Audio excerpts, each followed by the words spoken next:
And what I was about to say is that Luna.com has done an excellent job this year of really pumping out a lot of tutorials on the iPhone and the iPad. Most of them are in the iPad format, and the reason why is twofold. Number one, they sell 10 million or so iPads a quarter, and they sold 75 million iPhones. Number two, the software on both of them, iOS 8, current version, iOS 8 point whatever it is, runs on both the iPad and the iPhone, and they are very similar except for a few different areas.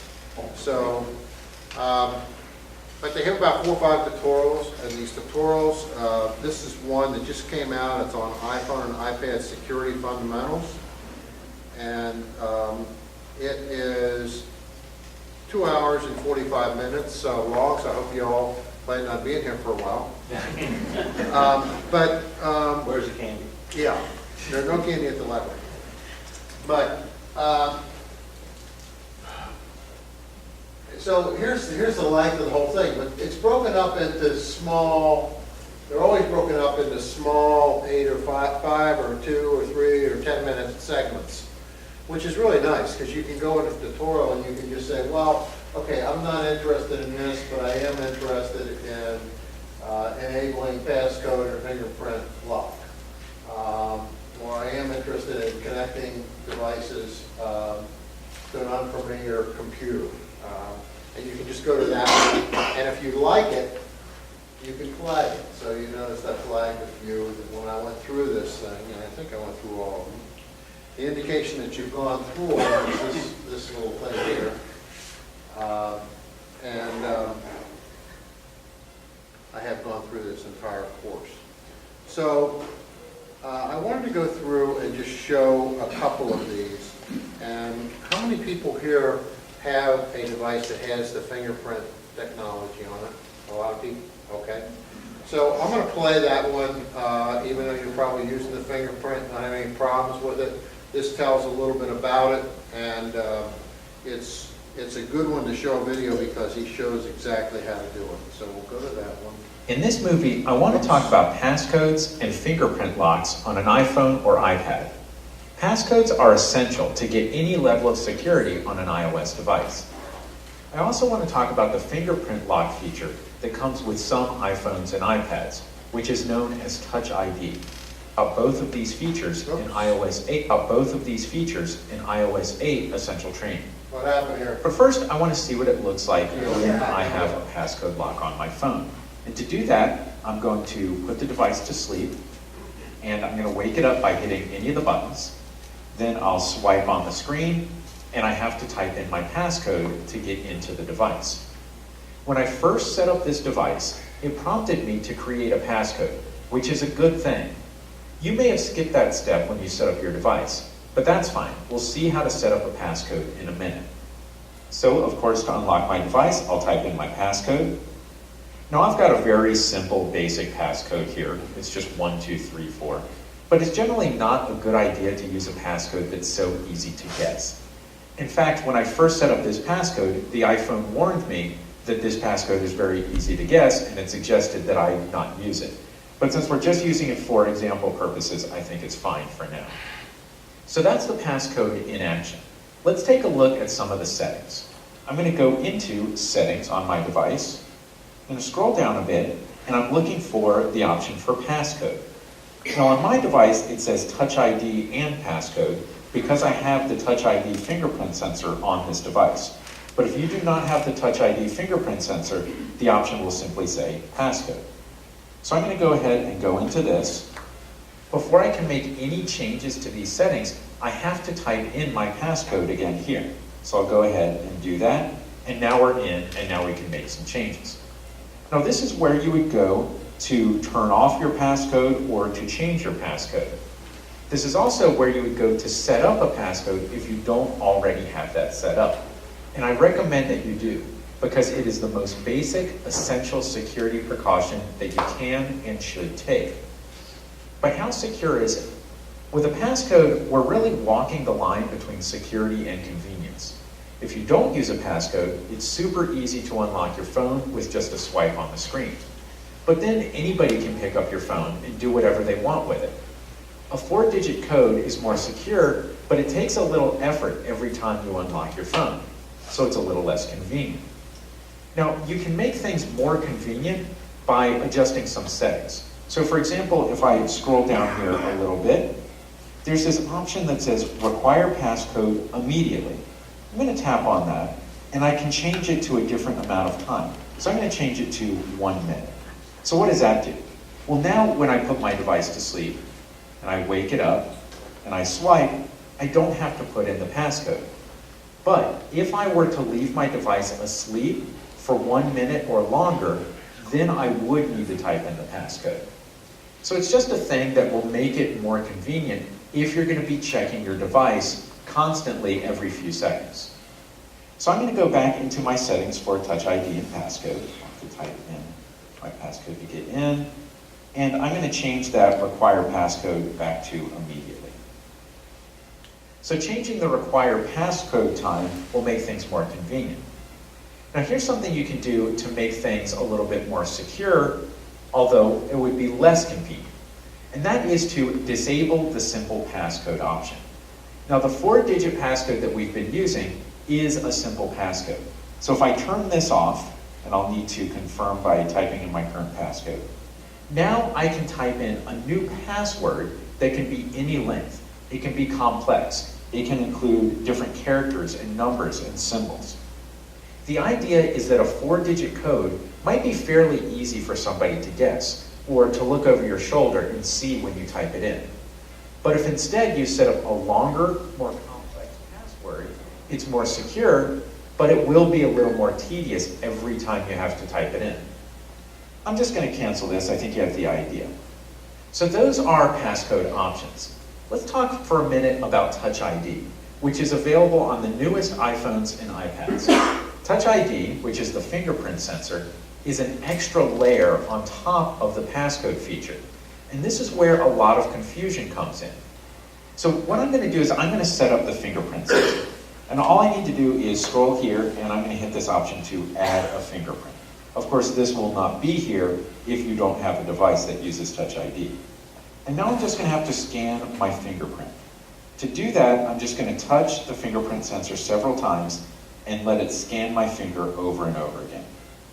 Now, one of the things I wanted to mention that I've read articles on is that when you're touching and doing your fingerprint, it's just a touch. It's not a hard touch. It's just like this.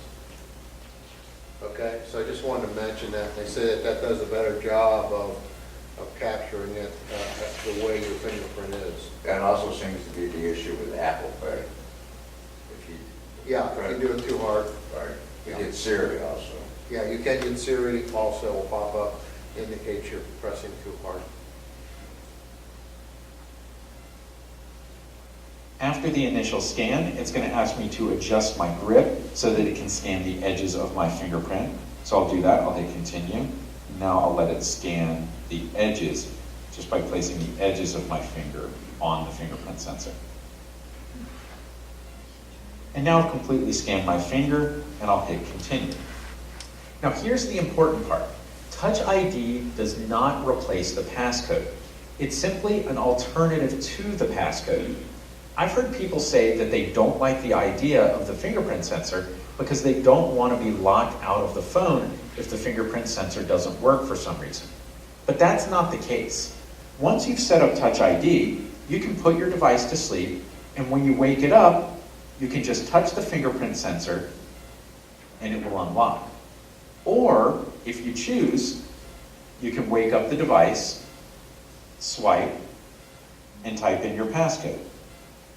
You see, you're not able to set up a fingerprint unless you already have a passcode or password lock enabled. So once you set up Touch ID, you can choose to scan your fingerprint or type in the passcode. It's really a way to keep things secure, but also maintain some convenience.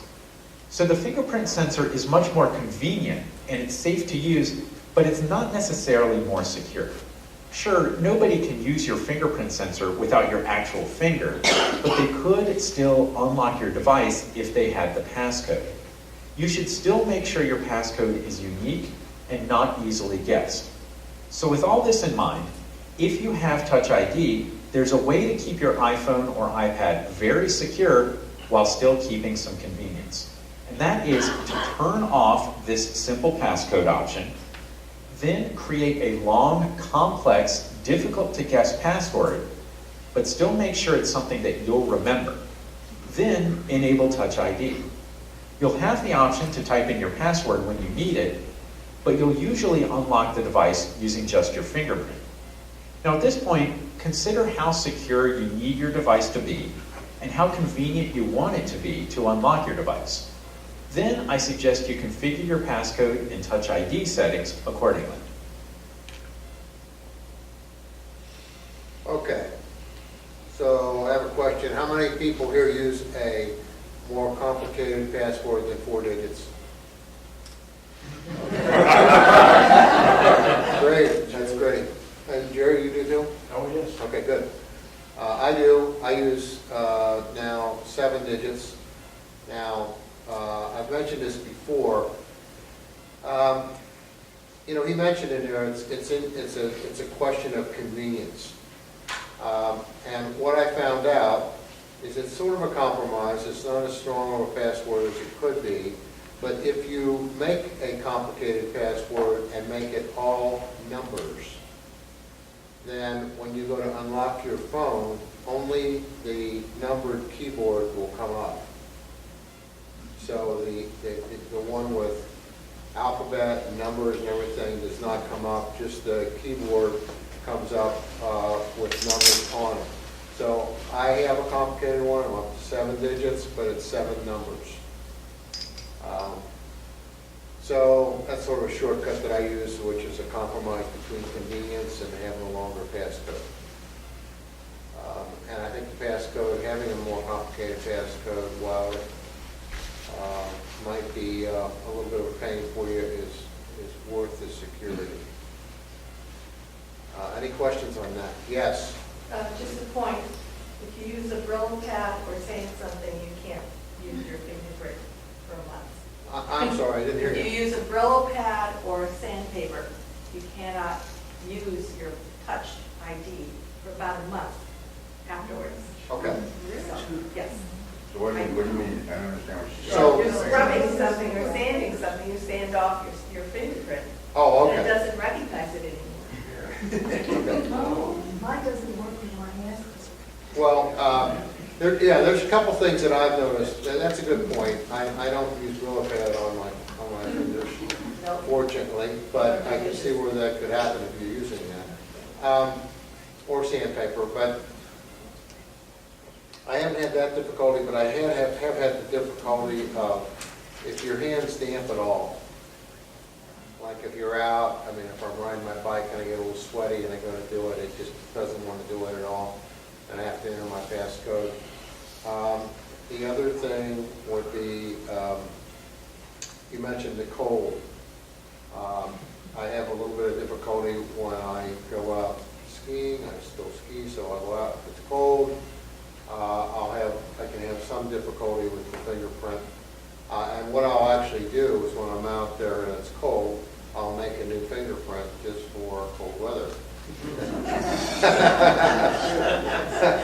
So if you go up north, you might, in the wintertime, you might want to just redo your fingerprints or have a fingerprint that you can use that's when your hand's cold. Yes, Jim? Just for, to be fair and balanced, my problem is that when my fingers are too dry, it won't recognize it. So sometimes when the Touch ID is not working, I have to kind of lick my finger, dry it off.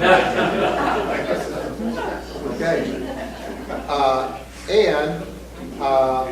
I can tell you that I just read an article this week that one of the enhancements that they're supposed to come out with in the next phone is going to be an enhanced fingerprint sensor. So they're going to do something to, the way what they were talking is they're going to do something to redesign this a little bit. I think it'll be the same size and everything, but The mechanics of it apparently will be changing, and it's going to be a lot more sensitive, and it's going to be a lot more user-friendly. Of course, that'll require you to get a new phone. But we can ask Jerry, because he already has an iOS. I have an iPhone 7 Yeah. with an F. Yeah, okay, there we go. Any more questions? Oh, I wanted to mention another thing he didn't go over in the video. And that is they've released the fingerprint sensor security method to certain third-party apps. So you can use it now on 1Password, which I do. You can use it on Dropbox, which I do. And those are the two that come to mind. Any others come to mind? Apple Pay? Oh, Apple Pay, yeah, and Apple Pay. You can buy stuff with, on the, that's always been there, the Apple Pay.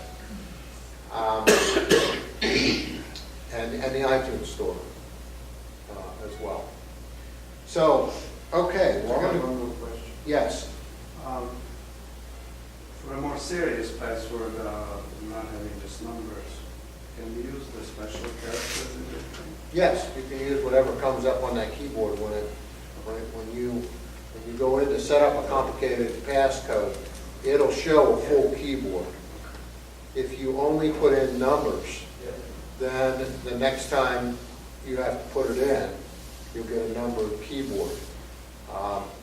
But if you're using a complicated one where you're using special characters, if the special character is on the keyboard, you can use it. Yeah. Okay, I had a couple people email in questions in advance of the meeting, which I always appreciate. One person who did email me this morning and said, I'm not going to be at the meeting, so you don't have to address my question. So gives me time to work on that one. He said he'd be there on Monday and hit me then. But I did want to stop and answer one of those questions right now. That was a pretty easy one. Those are the best ones. Yes, and this came from Richard Shapiro. This year. He is here? Where are you? I saw I him. think he just stepped out. Ah! Get a phone call. Well, I hope he's not, is he coming back? Is somebody I sitting think he next? had a phone call. Had a phone call. Okay, well, we'll wait for him to come back. The other one was a quite long one. And, let me just pull it up once. This came from Fairleigh. Is Fairleigh here? Yes. Your first name, sir? Bill. Bill, okay, Bill. Bill was asking about mail. And some of these I had a little difficult time with, but I'll read the first one.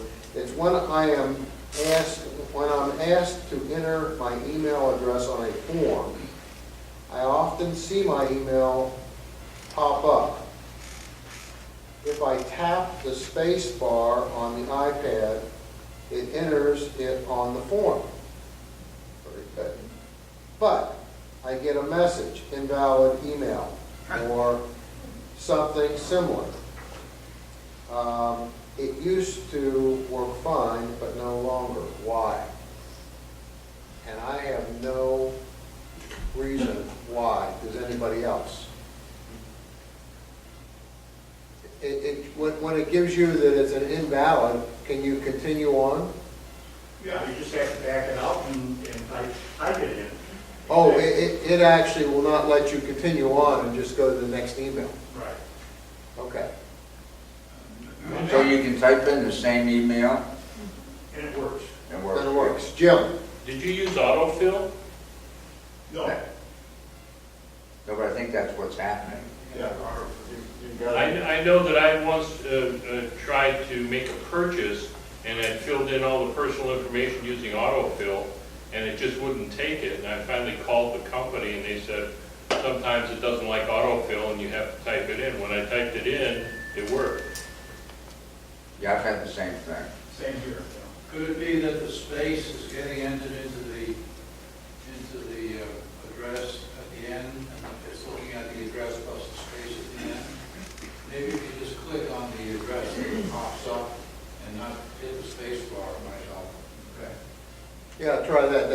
point, it might be putting that space in there and saying it's invalid.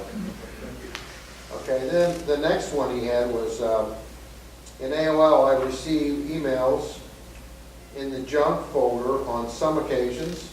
Other times, they come in on the regular mailbox. Why? Now, I experience that same thing. I use a shuttle service in Park City, the airport to Park City, from Salt Lake. And they will send me an email when I pay the bill. When I make my reservation, the reservation always goes to my junk mail. And it comes from exactly the same email address, and that same email address is in my contacts. And I don't understand why. And I haven't gone any further with it other than the fact that I know when I get an email from them on the reservation, just look in my junk box. And then what I do in my junk box, which gets to one of your other questions, is I open that email up and I move it to my inbox. When you do that, the phone stays in the junk mailbox area, and that's been the case always. So that the phone stays in, what do you mean? Well, one of his other questions was when he's in a folder, like you're in your inbox, or you're in your junk folder, and you pull up an email and you delete it, or move it to another mailbox area, it still stays in the junk folder. I'm still looking at my junk folder. And that, he says, has that changed? And that's always been the case. Yes. Yes. To the question about being in, there's nothing in an iPhone or an iPad capable of doing junk filtering. The junk decision is done by the service that's providing your email. So AOL, in Mitch's case, is looking at more than the email content. It's looking at the message and saying, oh, this looks like junk in some cases, in others it doesn't. So it is AOL or whoever your email service is, not your ISP, but your email service. Okay, that's a good point. And I know a lot of those, they'll have, it used to be when I was working on the computer more, if I was in like Yahoo Mail, not in, actually on the Yahoo site, it would say on an email, you could just hit a button and say this is junk, and it would automatically filter it to junk all the time. It used to be at some time that would say, there was another button that said this is not junk, I want it here.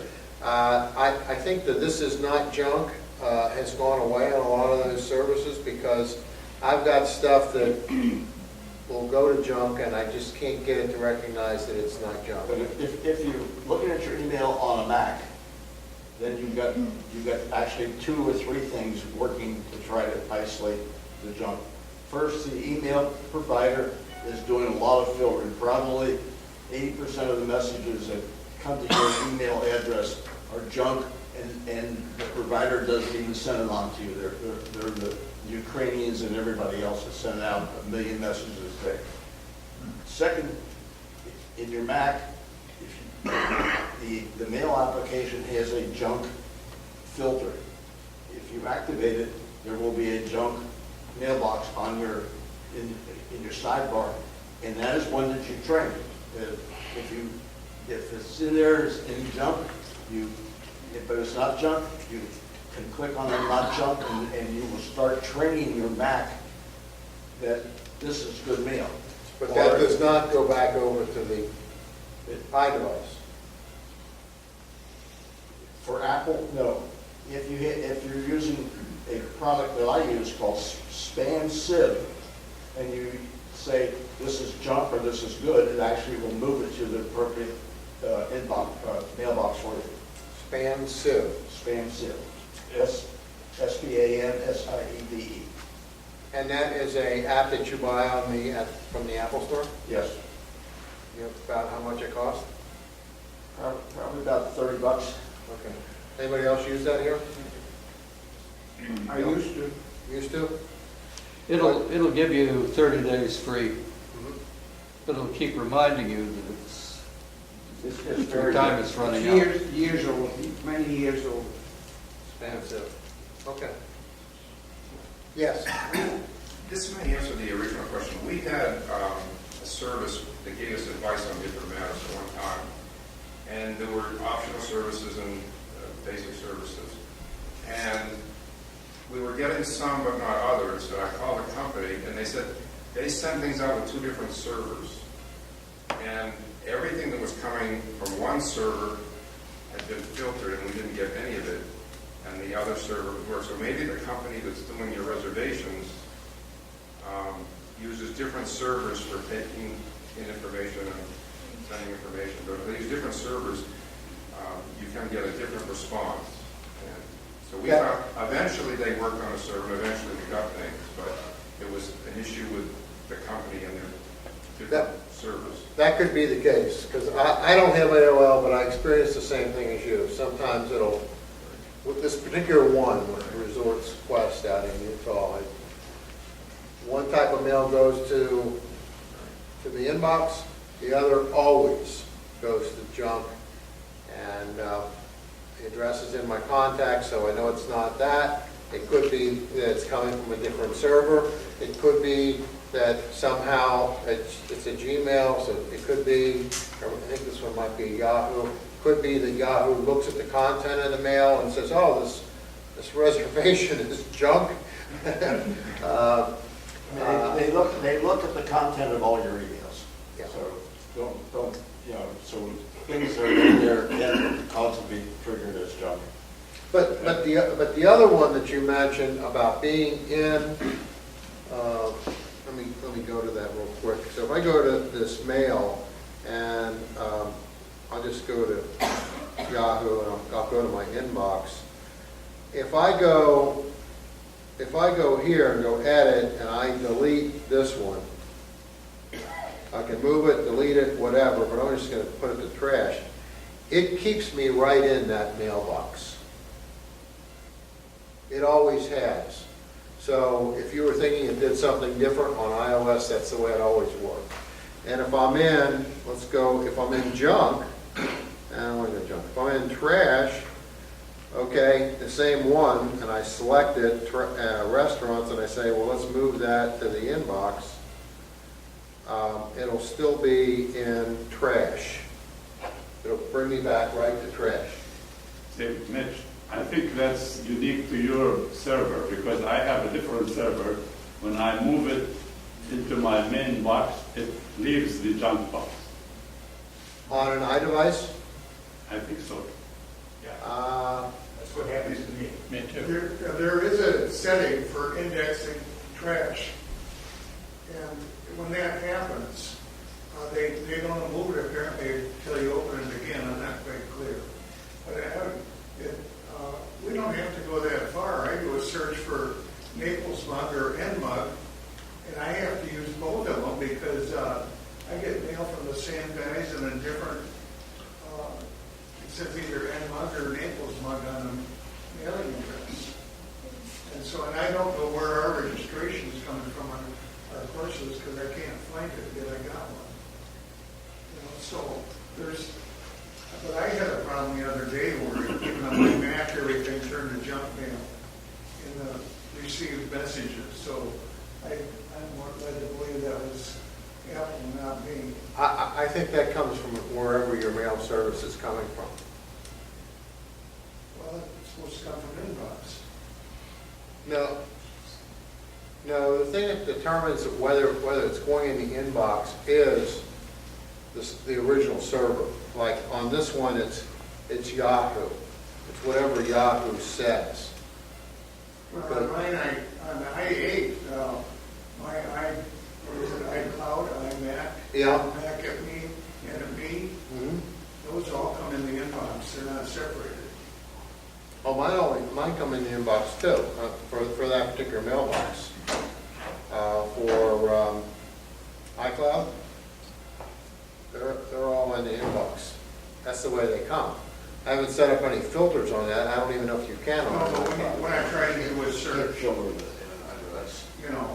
when I do a search, I try to just look up people from NMUG or Naples Mug who sent me email, and I have to use two different I'm sure you do, and particularly if you're using an iCloud account as your membership account. Now, I use Gmail, and what I do, and I think we have this posted on our site on how to do these filters, but if I go to my Gmail, I've got a box down here, Apples and Mugs, and that filter is set up on the Gmail server on my iMac. I mean, I go But to... you're sorting them into that. Yes, I've got rules set up, and it says, if the title includes Okay. NMUG, it goes right to this folder. If it includes whatever else, So any of the meals I get, I should put in a rule. you should, but if you have used your iCloud, your @me.me account as your club membership email, I don't think you can set up rules for that, can you? Not, you can do some rules in iCloud, but they're not very powerful. Yeah. So you gotta, if you're in Gmail, you can do some rules, but they're not very powerful in iCloud Mail. So if your club mail account is a Gmail account, you can definitely do the rules, because I do. Yeah. If your club mail is Yahoo, I know that they have filters that you can set up and say, if it meets these rules, put it right here. And you can have rules for junk as well. I've got one guy who likes to send me 50 jokes a day, and all his jokes go to junk. I don't have time to go through that stuff. I wouldn't tell him that, but yes. You should open that email from JJ for people to read. This one? Yeah. Make it a little bigger. I usually can't. Well, that was a neat story. I guess you can't make it big. I didn't know what FMIP is. Find my iPhone. Oh, on my iPhone, yeah. Too many letters out there these days. It says, recently my wife was pole walking on, pole walking, not dancing,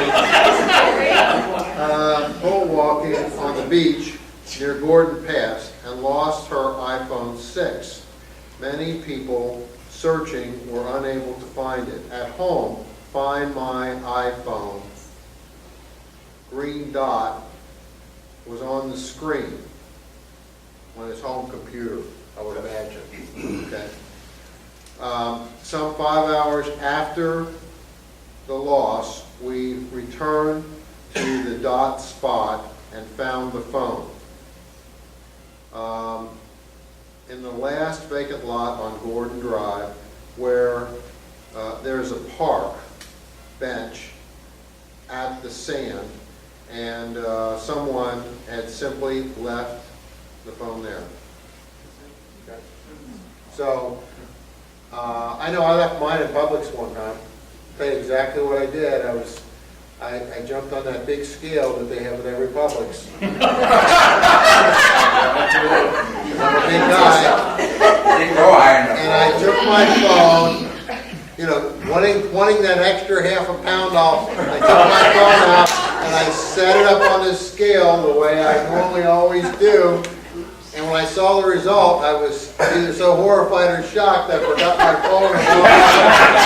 Now, but you ought to tell the real story.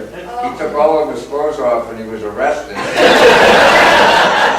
Shoes are still there, right? Not true. But somebody had taken the phone. This was actually, I got lucky because this was before the new lock feature that makes the phone basically worthless if somebody steals it. This was before that, but somebody had taken it and had turned it in to the office there at Publix. But I got home and I didn't realize it was gone for about an hour, and then I'm looking at all the usual places. I'm sending a ping in my house, and nothing's going on, and I went to find my iPhone and saw that it was right up at Publix. So I went and asked them, and they asked for some ID, and I got my phone back.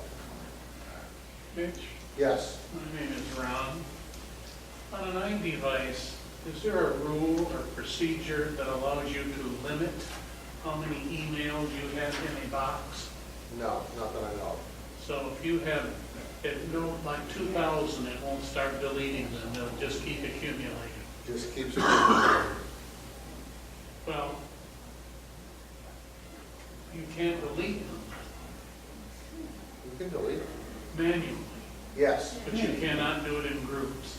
No, you have to delete them one by one. There's no mass delete. You can Yes. There is, if you call it, I have AOL, that's the whole way. And if you call AOL, they will talk you through it, and you can do a bulk delete. But one thing, but I don't know about others like Yahoo or Gmail, but you can do a bulk delete. They'll tell you how to do it. The thing is, it takes everything out, and one of my other questions was, does anybody know if you take everything out, will it take those emails that you put in your folders and delete those as well? And that's my concern. I haven't talked to AOL, but Yes. Couple things. If you have moved them from your inbox to a folder that is, quote, on my Mac, they will stay in the folder that's on your Mac. okay. You can delete it if you get somebody there. And then you can delete it, the folder. Well, you can go in and delete that folder, but this bulk system will not. And if you've got an iDevice and you've got a lot of messages in your inbox, if you also have a Mac, you can look at that inbox on your Mac, and there you can delete from here to there. So you can delete lots of them in groups by going to your Mac as opposed to working on your iDevice. Yeah, on the iDevice, it's one at a time. Yep. Or Yes. Can you not put it all at the same time into a folder and then delete the folder? On an iDevice, I'm not sure I that think you could. you could. I think so. And how are you going to select all of them? One at a time. Yeah. Yeah. Okay. I don't know if we answered all your questions. I don't have AOL, but I hope we had a good discussion on it. Your previous, Dick Shapiro's back. Oh, yeah, Dick Shapiro. And Dick, where are you? Oh, yeah. We answered your question while you were out taking your phone. But I had it on vibrate. They're done. Send it in again next week. No, let me just read it off because it was an easy one. How do you transfer selected music from your iTunes to your iOS 6 phone? Or your iPhone 6. And the way to transfer the music, if you don't have Music Match, is to hook it to your device, to iTunes. And you'll see on the sidebar, it used to be at the top, it's now a sidebar, music will be there, you select music, and you select the music that you want, and sync it to your phone. Okay. Does that answer it? Yeah, thanks till I get home. Yes. I might ask you, because I want to get rid of a lot of stuff on my iPhone 6. Yes. Can I, where it says plug it in and reset? Yes. I just want to have the phone again like I got it from Apple. Yes. So I can wipe everything off. You can wipe it all off. Thank you. And when you wipe it off, it will, well, let's take a minute. Let's take a minute and look at that. We went over that at the library the other day, but it's in general, okay? And it's right at the end, reset. And the one you want is this one right here. And it's sort of spooky because you hit on it, and first it asks for your passcode, and I'm not going to put mine in, but it says, then it'll say, do you really want to do this? And you say, yeah. Then it comes up and it says, do you really want to do this? When you do that, it erases all content content, and settings. And then you'll turn on and that's what you do, incidentally, when you're going to sell your phone or give it to somebody else. And you need to go in and take out, everything you need to do is go in to iCloud and delete turn all those things off and get your iCloud information out of there. And Find My Phone too. And Find My Phone, yes. Now, then it'll come on as a new, so you delete your Find My Phone and your iCloud account, and you do this. And it'll come on, and it'll look just like brand new. It'll say welcome and all the languages, pick your language, pick your country, pick your Wi-Fi, and then it'll say to you, do you want to set this up as a new phone? Do you want to restore it from a backup? And if you want to restore it from a backup, do you want to restore it from an iCloud backup or the one on your computer? Okay? Now, if you just want to erase everything and you just want to set it up as new, you want to just set it up as new. If you want to set it up and restore from your iCloud account, it's going to go in and it's going to restore all your apps.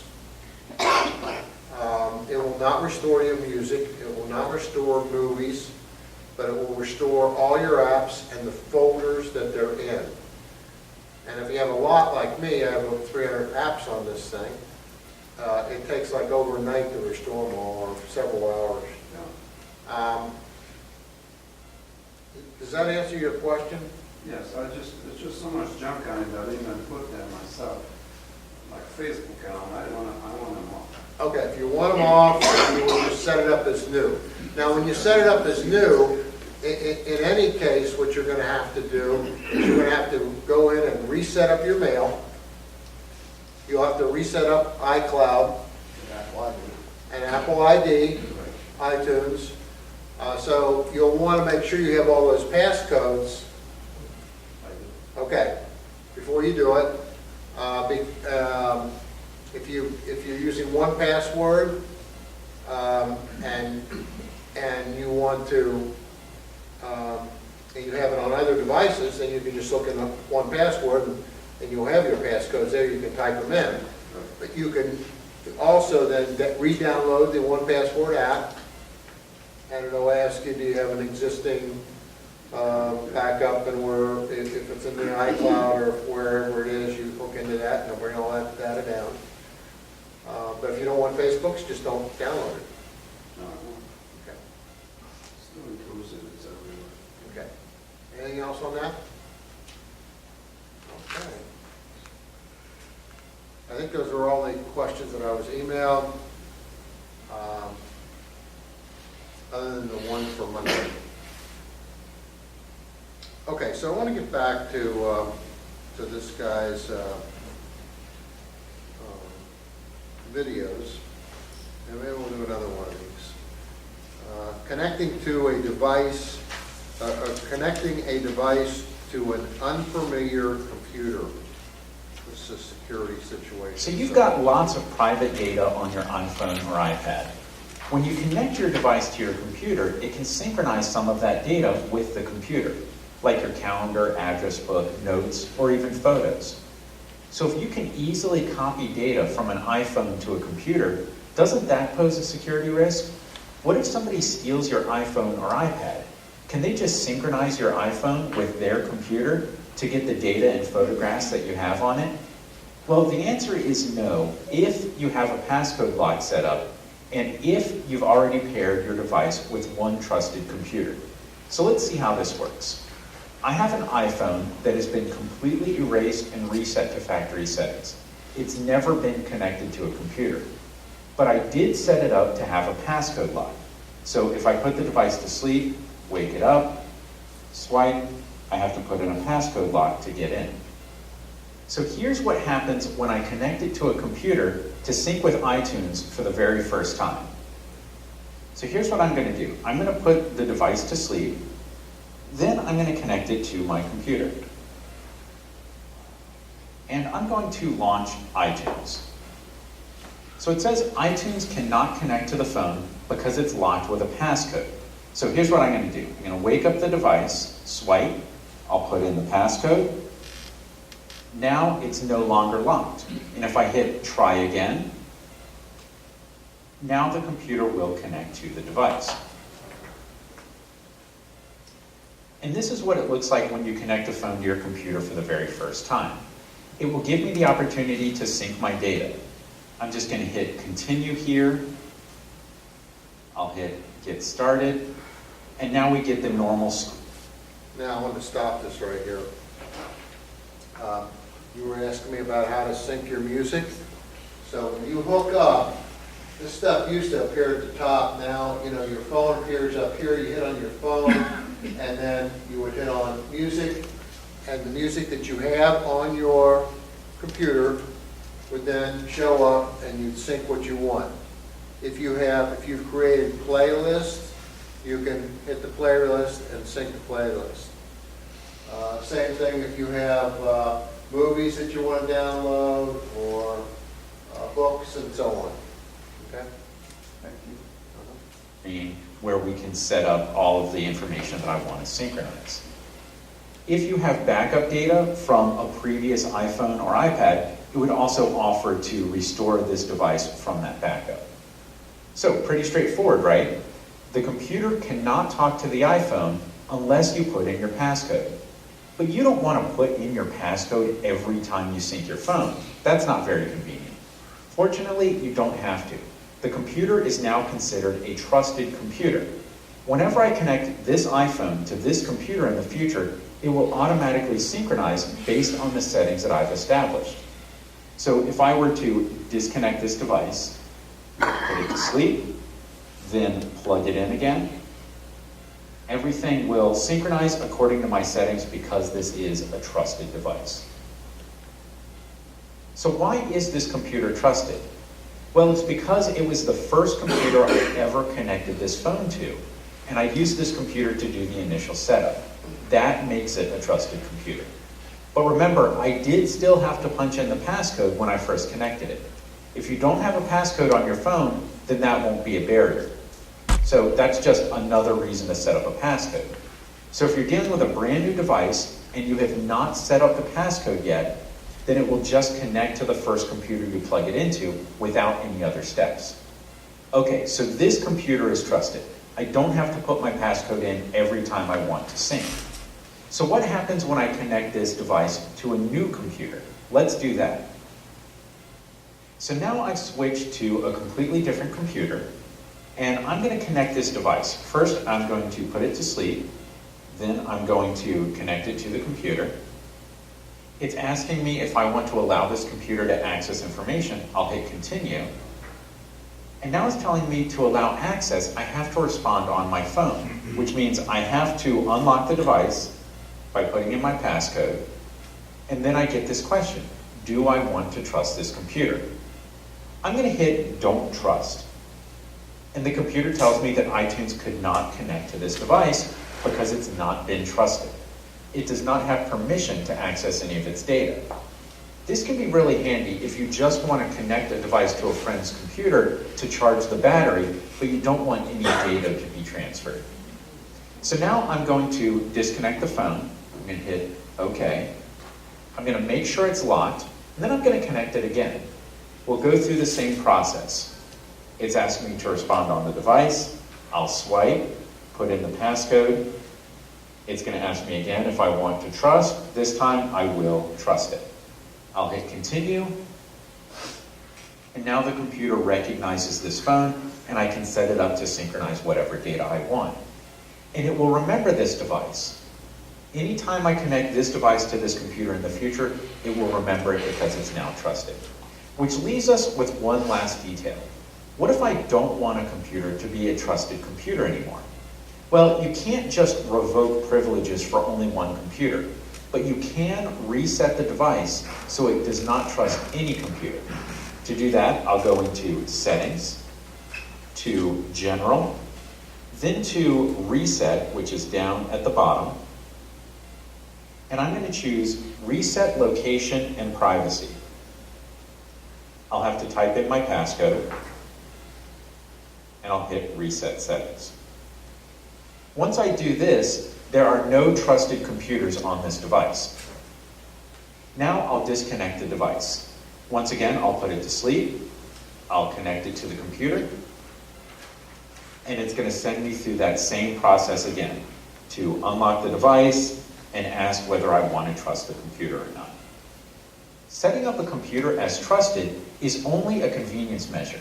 It makes it so that you don't have to type in your passcode every single time you connect a device to its home computer. But you do need to type in the passcode at least once, which brings us back to the whole point of this exercise. If you want to make sure that your device cannot be synced with a strange computer if it's lost or stolen, you really need to set up a passcode lock. So many things on iPhones and iPads boil down to that. Set up a passcode lock. I have a question. Yes. If you put a passcode on your phone and the phone rings, you have to enter the passcode before you can answer the call? No. No. No, you just Just click slide. answer and go. Okay. But if you want to make a call, you would have to, but you can answer the phone when it's on. To get into the phone? Yes. In those, pardon me, in those settings, after you have synced your phone to the computer. Yes. It accepts that. You go into those settings. Say you haven't visited that computer, it's at your friend's house and he lives 600 miles away and you don't do anything for 2 years, but Right. he still has the same computer. Is there any way to go into those settings and look to see what computer that you have synced that with? Short of hooking it back up to that computer 600 miles away. Yeah. Not that I'm aware of. It doesn't keep a list of Joe's computer or Bill's computer, or, I mean, there's no way of putting that in there. I don't think they're. Okay. You might want to Google that. Okay. And what I would Google would be for an iPhone, is there a list of the computers that I have trusted? Okay. And see what you get. Yeah. I'm not aware of that. It shouldn't matter though, because you're signing in to it shouldn't matter in this sense. You're signing into your iTunes account. Yes. Okay? Yes.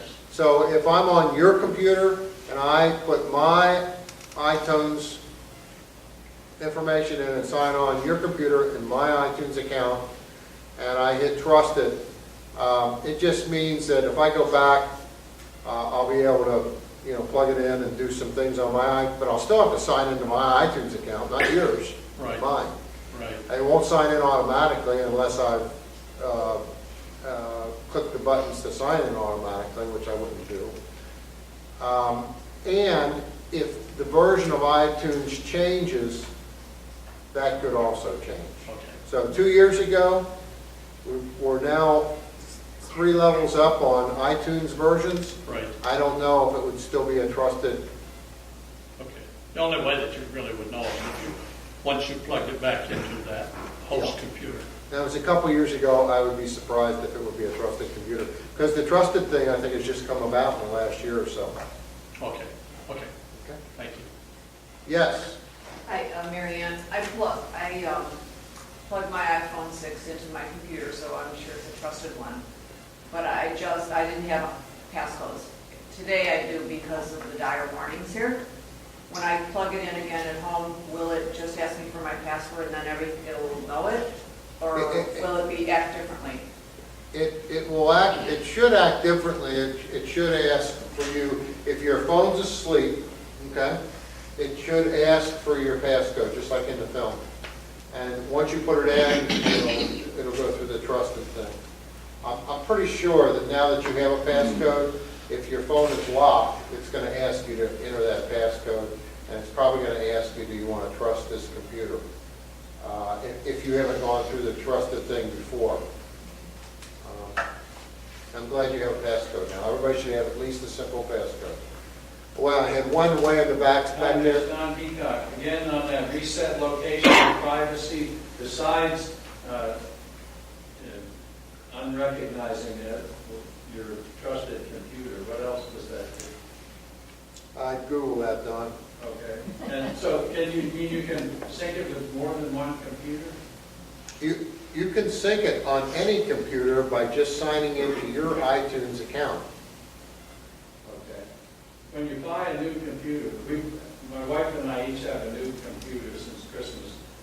How do we get the photos to go to the new computer? You take your old computer and go to the Apple store and have them migrate the data if you haven't migrated the data to your old computer. Or if you have a backup of your photos, which I have just a regular backup, not a bootable backup. I have a regular backup of my photos. You could go to that and just bring those photos over. There's a number of ways you can do it, but it just depends on where your photos are. No, we migrated the old photos, but newer ones that we're adding do not download to the new computer. Well, hook it up to the computer, and there's a setting. Jerry can help you on this real quick. There's a setting, a default setting for either having those go right into preview, and then you decide from preview if you want them to go to iPhoto, or you can default it to automatically when you connect your device to your computer to go to open up iPhotos and import them at that time. I know those are the two ways. Yeah. Thank you. Yes. You should check in your iCloud in the system preferences. And if you do that, it wouldn't be on there, it would be on your computer. And there is a place where you can say to download, to sync your photos. Okay, thank you. Okay. There's also something in photos that It's in iCloud settings, you can do it on your. Photos on camera, is that? Right, yes, in both places, I think. You push.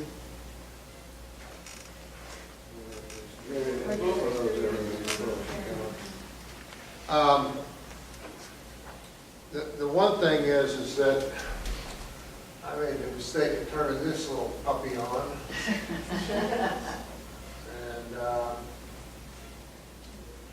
But if you turn this off and make sure this is on, you'll have your old photo stream deal. But you also have to put it on your computer as well. You'll have to put it on your computer as well. But I had lost that photo stream capability, and just the other week was wondering what happened to it. And I went in and noticed that I got ahead of myself with this. I think Apple got ahead of themselves with that iCloud beta, because when you have that on, I mean, it's supposed to work with the new photos that's coming out. Sometime. And the photos has been announced, and it's coming out sometime, probably in the next quarter. April. Okay. Speaking of April, Tim Cook was just talking yesterday at a Goldman Sachs technology conference, and he talked extensively, pretty extensively for him, about the iWatch, and he said something very different, because the guy, one of the honchos at Goldman, asked him, well, what's going to make the iWatch different from the 100 or so other smartwatch devices out there? And he said, you know, how many of those others can you really name, and can you tell me what they do? And which was a valid point. And then he said, you know, when we developed this watch, he says, we developed it with the idea of changing the way people conduct their daily living habits. And that was an interesting statement, and I don't get it. I don't have the wording exactly right, but that's basically what it was. They developed it with the idea of, hey, we want a device that's going to change everybody's, that uses this device. It's going to have something special in there that will change the way they do daily living. And I know that I just read this week that, I don't know how they're gonna do it, but I know one of the third-party apps that they're working on that's gonna work on the device is gonna check your insulin level. And that's gonna be, I think, a pretty significant breakthrough for people who have type 1 or type 2 diabetes. Now, I don't know how it's gonna work without penetrating the skin, but, and I know it's supposed to check your pulse and your heart rate, and so I think this thing is, and that's what he said, I think that this thing is going to do more than anybody envisions that it can do, and I think that's probably right, and I'm excited, I know, to get my hands on one. Yes, Marilyn? Back to Dick's question. If he purchased these songs on his iPad from iTunes, Yes. and then he went into iTunes on his computer and went into purchasing, would he be able to download those songs onto his computer? Yes, he can download those songs on his Right. computer. So And that he would should- be and he- and another when it- way, wouldn't it? And you, actually, when you're plugging your device, it'll say, usually says you've made purchases. Do on you your- want to Do you sync want to them? sync them to your computer? Right. But they're in iTunes. I mean, they were purchased in iTunes, so they would probably be there. They would probably show in iTunes, and they would show it that they're in the cloud, and he'd have to download it to his Right. device. That would be a third way that you could do it. Yes. Okay, we've got time for maybe one or two other questions on anything you want. Yes. Marilyn O'Rourke. Sometimes in messages, my screen locks in the up and down and won't turn to landscape. Yeah. Why is that? I am not sure, but I've had the same difficulty with that. Sometimes it just does not want to flip over. I've also had I actually had a question on that. That was the question that this gentleman asked for Monday. Let me just see. Maybe reset it. Reset the iPad. You might want to do the hard reset, which is. I did. Okay. I know that when you turn it upside down, it will not change the view. If you turn it sideways, it changes it. If I turn it this way, it changes it. But if I turn it upside down, it doesn't. There's no response. But I've had that same problem with occasionally, and I don't know what causes it. I find that happening occasionally, and I do the double tap on the home, and then I turn off the application, and then when I come back to the application, it will rotate again. Yeah, okay, that's another solution. Let's say we have a control and a control panel. No, this is not, I mean, it's not that the lock, it's that particular application is locked. Yeah, and so what Jerry's talking about is that if I don't think I have iMessage, do I have iMessage? Mine works upside down. Well, that's because it knows it's you.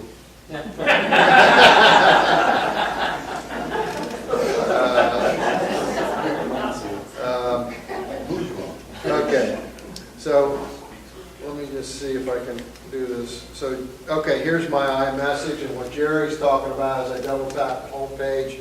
This happens to be on the iPad, but it's the same as on the iPhone, and you find the app this way, but it's right here because I just opened it, and I just go like that and close it. And you might try that and see if you open it up again. He says sometimes it helps him. But I've had that happen where when things get stuck, I start doing things. And one of the things I do is do the hard reset. The hard reset is turning the off button and holding the home button down, both of them simultaneously until the apple appears and then let up. That usually fixes probably 80% of my problems. And then there's a list of the next steps, and one of the next steps is that you start closing the apps. And the next step after that on apps is you delete the app. and re-download it from the App Store. But you can't delete a native app, which the messaging is. So, try a few of those things. And one more question over here real quick. Frank Ferriello. I just turned on family sharing. So when I go on my Mac, which is where I turned it on from, and I enter something into, let's say, the calendar, it works terrific and it shares it all over, except if I hit the calendar, the family sharing calendar on my Mac, Yeah. it sort of sends back to me what I sent out. In other words, I get a double entry. I have to turn off that spot that, where you click on the calendar thing, to get it to go away. So now I'm wondering what happens if my wife puts stuff on her device, will it share it back to me? Did I make that clear? I'm not sure, and I'm not well versed on family share because I haven't turned it on yet. Yeah. That'll be part of the meeting on Monday, Tuesday. Oh. It will? Oh, yes, on Dennis's meeting. And Dennis, how many here have heard Dennis speak before? Yeah. Dennis is outstanding. It's a good meeting to attend. Tuesday evening, 5 o'clock. Right here. Right there. All right, thank you very much for attending.